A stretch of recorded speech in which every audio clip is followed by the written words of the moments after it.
কলরবের সঙ্গে আপনার যোগসূত্র কিভাবে? কেউ কি রেফার করেছিল নাকি আপনি কারো কাছে গিয়ে বলেছিলেন যে আমাকে সুযোগ করে দিন? বাট না, মানে শুরুটা কিভাবে কলরবের সাথে? এটা আসলে মানে খুবই একটা ইন্টারেস্টিং একটা ব্যাপার। আসলে আমার কলরবে আসার মানে আসবো এবং আসা এই দুইটাই হচ্ছে খুবই মজার ঘটনা। ফার্স্টে তো আপনাকে বললাম যে আমার সঙ্গীত কিভাবে শুরু হলো, এবং কলরবে আসাটা হচ্ছে এটা আরো খুবই দারুণ একটা ব্যাপার। সেটা হচ্ছে যে আমি আসলে ছোটবেলা থেকেই হচ্ছে আমার বাবা হচ্ছে একজন ধার্মিক মানুষ ছিলেন, জেনারেল মানুষ ছিলেন, বাকি ধার্মিক। তো উনি ছোটবেলা থেকেই আসলে আমাকে চিন্তা করছেন আমি একজন ভালো হাফেজ হব আসলে। তো মোটামুটিভাবে সেভাবেই চেষ্টা করছি আমি। আমার ওস্তাদরা আমাকে সার্বক্ষণিক আমাকে গাইড করেছেন, বাবা মা আমাকে অনেক দোয়া করেছেন, সব কিছু মিলিয়ে চেষ্টা করেছি আলহামদুলিল্লাহ হাফেজ হওয়ার। তো নাশিদ নিয়ে আসলে সত্য কথা বলতে যদি বলি আমি, আমার ওরকম কোনো পরিকল্পনা ছিল না, কখনোই ছিল না। তো এরপরে কি হয়েছে, আমার যখন আমি হেফজখানায় পড়ি তখনই হচ্ছে আমার একজন ওস্তাদ ছিলেন, আল্লাহ উনি এখন পৃথিবীতে নাই, আল্লাহ ওনাকে জান্নাত নসিব করুক, হাফেজ শফিক সাহেব। হ্যাঁ, উনি দেখা যেত টুকটাক ওয়াজ মাহফিলও করতেন। তো যখন আমি হেফজখানায় পড়তাম তখনই হচ্ছে আমি কিন্তু অলমোস্ট প্রায় 2 বছর শুনিয়েছি পড়া।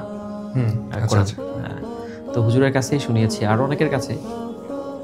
তো হুজুর যেটা করতেন, ওনারা যখন মাহফিল থাকতেন এবং যখন আমার ছুটি থাকতো বা আমার ক্লাসটা ওরকম থাকতো না, তো আমাকে নিয়ে যেত নিয়ে গিয়ে দেখা যায় মাহফিলে আমি সঙ্গীত পরিবেশন করতাম সঙ্গীত।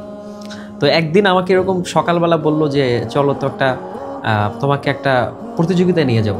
আমাদের খুলনার ডুমুরিয়াতে গুটুদিয়া মাঠ, বড় মাঠ বলা হয়, আমার মনে আছে এখনো। ওইখানে একটা প্রতিযোগিতা হবে। তো ওই প্রতিযোগিতায় আমি অংশগ্রহণ করি, হামদ, নাত, আজান, কেরাত। তো ওই প্রতিযোগিতায় অংশগ্রহণ করার তখন আমি অনেক ছোট, আসলে অনেক ছোট। তো আলহামদুলিল্লাহ সবগুলোই মোটামুটিভাবে প্রথম স্থান অর্জন করি।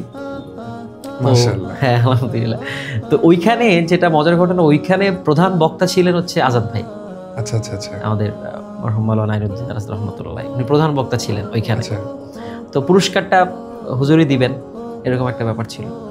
তো আলহামদুলিল্লাহ যখন আমাকে উনি দেখলেন তখন নাম জিজ্ঞেস করলেন, বললাম বাসা কোথায়, বললেন ঠিক আছে আমাকে একটা শোনাও, যেহেতু হুজুর শোনেন নাই, আজাদ ভাই যেহেতু শোনেন নাই ওই সময়, উনি তো আসছেন, উনি তো প্রতিযোগিতা দেখেন নাই, উনি পুরস্কার বিতরণ, রাইট, এরপরে হয়তো বয়ান করবেন। তারপরে তা আমি যখন গাওয়ার পরে আসলে ভাইয়া খুবই খুশি হন, আমার ওস্তাদের নাম্বার রেখে দেন। পরবর্তীতে ওস্তাদের সাথে ভাইয়া যোগাযোগও করেন। পরে আসলে ওই সময় আসলে ভাইয়া আসলে আর আমাকে সত্য কথা বলতে যে আমার আর কিছু শোনানো বাকি ছিল, তো আমাকে দেন নাই আসলে, বলছে যে এখন তো না, কিছুদিন পরে। তো এরপরে হচ্ছে আবারও আসলে কোনো না কোনো একভাবে আর কি ওইভাবেই আজাদ ভাই আসলে ওনার একটা লক্ষ্য ছিল আসলে আজাদ ভাইয়ের একটা ব্যাপার ছিল যে উনি যদি কোনো ছেলে এরকম পেত, উনি তার পিছনে লেগে থাকতো। মানে এটা মানে আমি এখন যদি আমি এটা চিন্তা করি, যেটা কল্পনা করতে পারবেন না আজাদ ভাইয়ের মতো একজন মানুষ। তো এইভাবে আসলে কলরবে আসা আজাদ ভাইয়ের।